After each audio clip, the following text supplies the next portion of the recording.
Are you thinking about spending your next holiday in Italy? Will you experience the authentic Italian style? Here are some tips that could help you to interact with us. First of all, it's important for you to know the real meaning behind our body language, so let us show you the most used ones. The first one is, I don't know. Yeah, that's it. You will surely notice that gesture when you speak in English. For example, if you're eating at a restaurant and the food was delicious, but you don't know how to say it, you can do...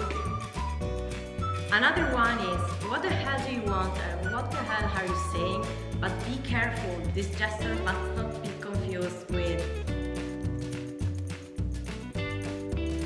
But pay attention, the proper way to do it is...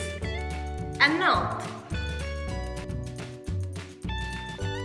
Another important part of our language are the expressions that cannot be translated like Boo. This means I don't know, and you can use it with the gesture Boo.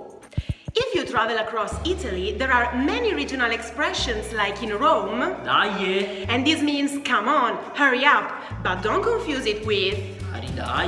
this means again. Oh. Expressions like this are used if you want to call someone.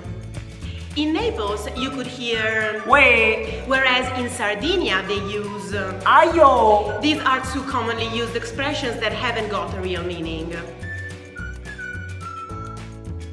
For us, there are two things that are untouchable. The first one is mom, and the second one is food, of course.